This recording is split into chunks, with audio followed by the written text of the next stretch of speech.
Greetings and welcome to the 5th installment in my series of Heritage Quest walkthroughs for the EverQuest 2 MMO.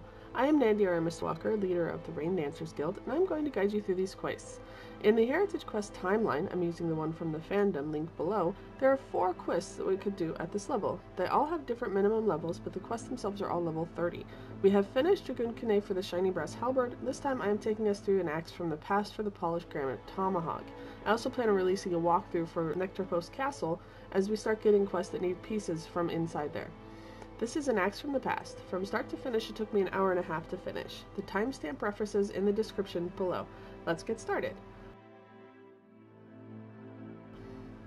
The first requirement for this quest is the language of the giants. The giants spawn tightly in the area south of the Wizard Spire in the Thundering Steppes, and the idol drops at the same rate that other language quest items drops do, uncommon but not rare. It took me 20 minutes to acquire and then complete learning the language.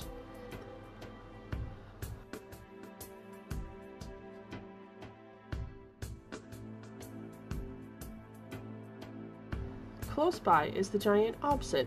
He is surrounded by his hostile fellows, so you may need to take a few of them down before you can have a safe conversation with him.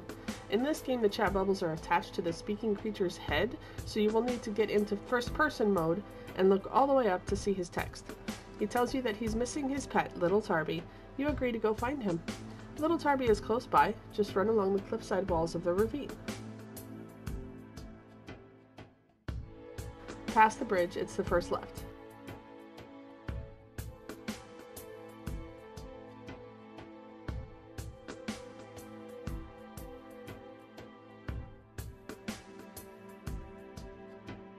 He's over there, all by his lonesome. You go to pick him up, and he alerts you to danger.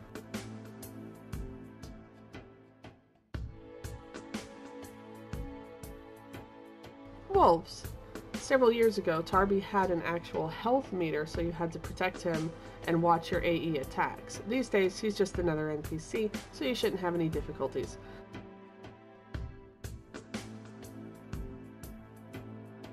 Just don't forget to pick him up after the battle. Back to Obsid, and he gives you his old rusty broken axe and says, "Hey, you can fix this up as your reward for finding my beloved pet."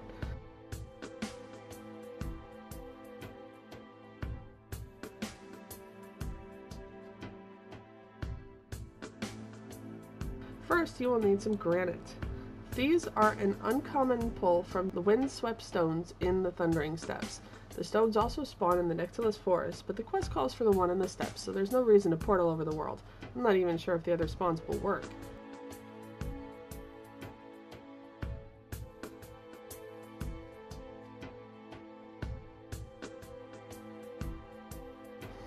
Once you get all 10 pieces, you need to craft the tomahawk. Something strange happened to me here.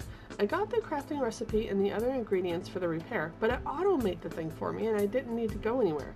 That's not normal. Usually you have to go somewhere and craft the thing, which requires a trade skill of 9. Back to Obsid. You tell him that you fixed the axe, but it won't sharpen. He says try killing the whole crap ton of skeletons. That should work. This time through, I went back to the giant bridge and into the Valley of the Ancients. Both normal skeletons and giant skeletons spawn in this area in large numbers, so the killing of 100 skeletons took me 20 minutes, and I was able to finish the lore and legend quest for both giants and skeletons.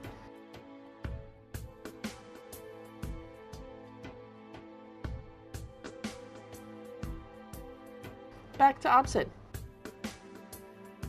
He tells you that he knows how to unlock the full power of the tomahawk, but he needs proof that you'll be able to deal with the evil creature. He tasks you with the killing of some of the gnoll invaders. You'll need to kill 25 of them within an hour, which is only a problem if you log off and wander around in real life, because the timer counts down whether you're logged in or out. I apologize, but I don't know what happens if you don't make the kills in time. It took me less than 10 minutes to kill them all, and I found the rat Stiletto while I was there. Stiletto spawns in this area and always drops a quest starter for an HQ we'll be doing later. They're not lore and they are tradable, so if you see him, kill him and loot. Any extras can either be given to guildmates or even brokered.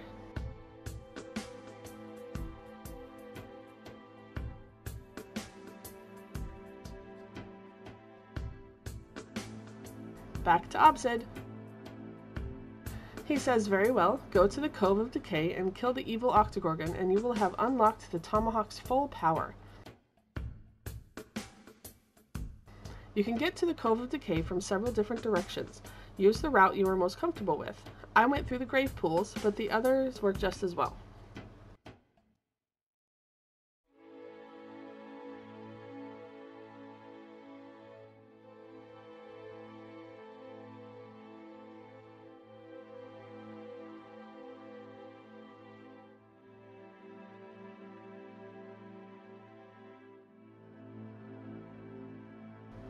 Be sure to choose the right instance here. There are several to choose from depending on what you've done in your other quests and looting so far.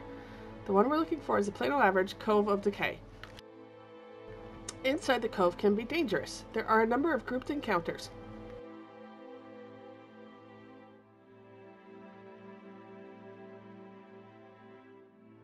Work your way along the right side wall and into the water. You'll probably need to fight a lot of skeletons and zombies on the way, so slow and steady wins the race.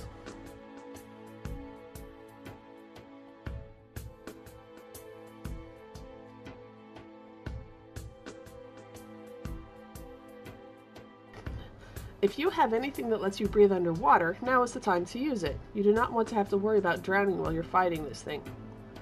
Whenever you fight things in the water, their bodies will often float to the top, while their boxes will land on the bottom. Luckily, this is a shallow place, and it's not hard to retrieve what he drops. There are a ton of pirates below him in a wrecked ship that will pop up and add flavor to the battle.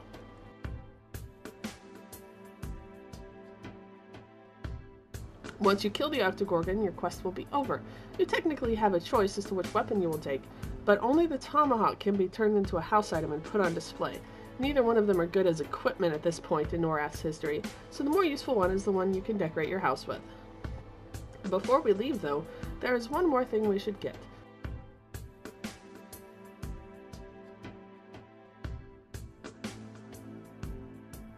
There are a few crates down by the broken ship. In one of them you find a partially digested hand, which is used in another heritage quest later on. And with that, we are done. I am Nandiara Mistwalker, and I appreciate you being here. Thank you for coming with me for an axe from the past. And, as always, happy dancing.